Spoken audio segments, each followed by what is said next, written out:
What are today's informal holidays? Here we go. There are 10 January 27th, 2020 informal holidays.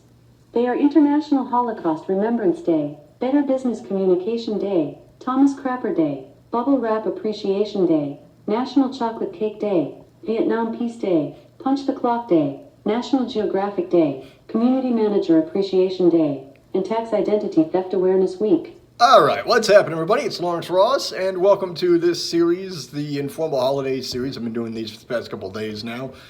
But thanks for stopping by. Remember, like, comment, share, and subscribe if you like what you see here. And if you do subscribe, please click on the little bell notification, the little bell icon, so you get notified when I post new stuff up here. All right, now going into some of the holidays today, it's going to start kind of fun, then it's going to get really serious here, all right? Okay, going down the list here a little bit. National Chocolate Cake Day. You know, I've said this on the channel numerous times. I don't really have that much of a sweet tooth, but I will say that I will occasionally go into the chocolate cake. I don't have an issue with it. I think it tastes pretty good. Regular chocolate cake, though, all right? I don't like nuts or fruit or anything like that in my cake. Just regular chocolate cake, and I'm pretty happy. I like German chocolate cake, too. German chocolate cake is pretty darn good.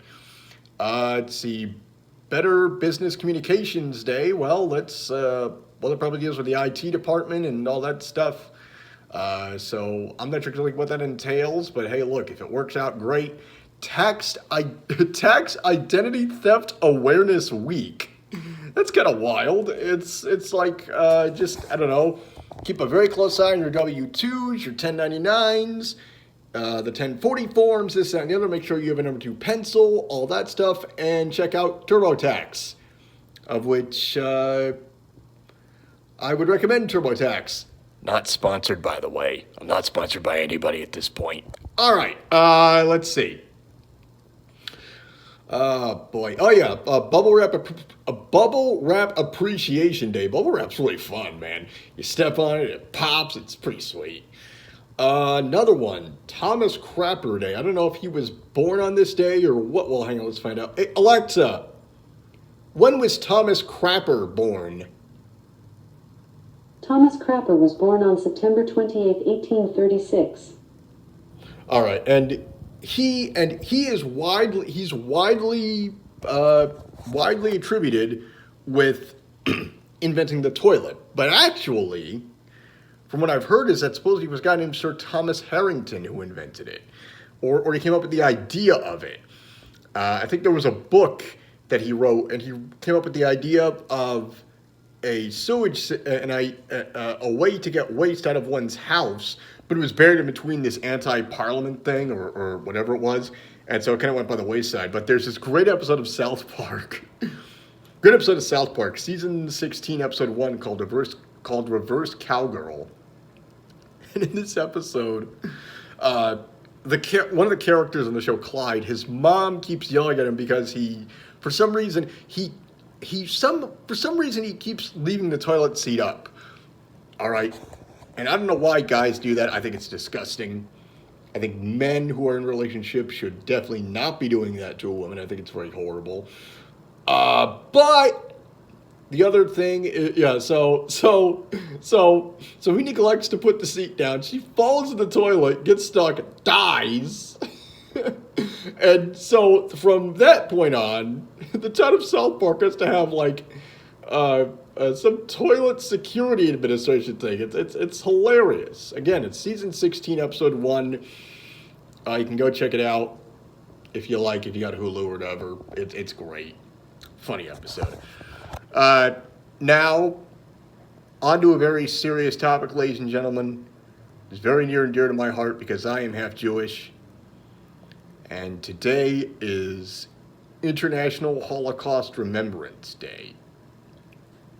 And I think it is completely disgusting that we have people in our society who deny that the Holocaust happened.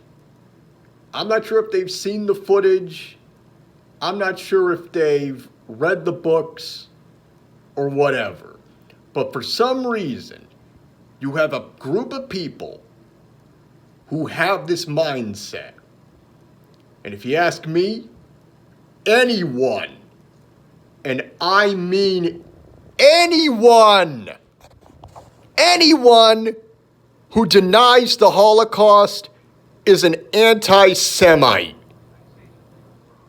That is my opinion. If you deny the Holocaust, you're an anti-Semite, and I don't want anything to do with you. None. Zero.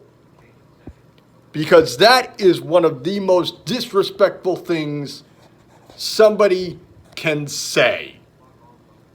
One of the most. And it's sad that other people believe it. It's sad that other people follow along and think, oh, well, the Holocaust never happened. Have you not seen the footage? You can easily go online and look for yourself. Yes, the Holocaust was an atrocity. It was. But it's part of history. And you can't change history. And you know what's really disgusting? A very big organization used the Holocaust as an attempt to get people to not to go against something. And I am surprised that it did not receive the news coverage when it first happened. And I think if it did, and I think had it received more news coverage, the Jewish Anti-Defamation League would have been on these people. And I think it should have happened. You know the organization PETA, the People for the Ethical Treatment of Animals? Yeah, don't believe that for a minute. Don't believe that for a minute. Because they claim efficacy, but they're hypocrites. Absolute hypocrites. No question. Because these people, I'm not sure if they still do, but if they still do this practice, well then that is a big problem against them. For a while, they had a freezer which contained dog corpses. Okay, then I'm going to get it one more time. PETA, People for the Ethical Treatment of Animals, once had, or probably still has, freezers that contain dog cadavers which are frozen. Now, where's the efficacy in that?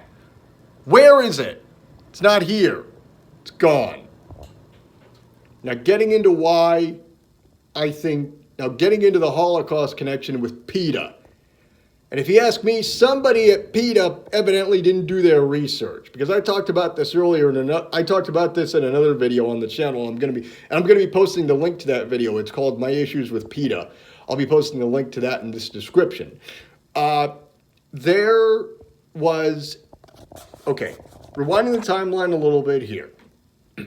Back in 2002, there was a shoe company called Umbro in England.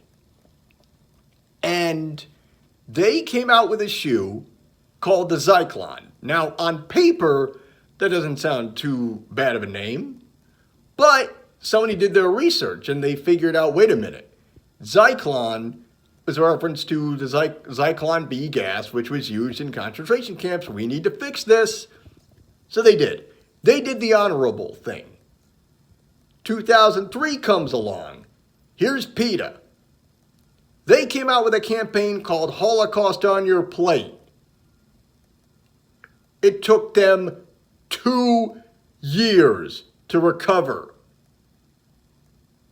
It is disgusting to know that humans would put the lives of animals over the lives of 6 million Jewish people who died at the Holocaust.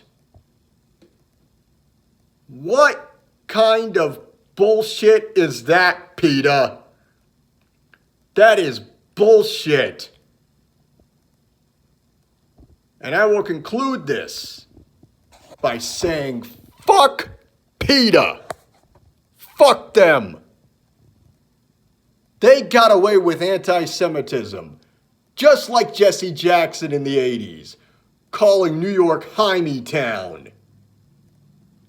PETA, with the whole Holocaust on your plate thing. Those are the kinds of people I will never support. I'm Lawrence Ross.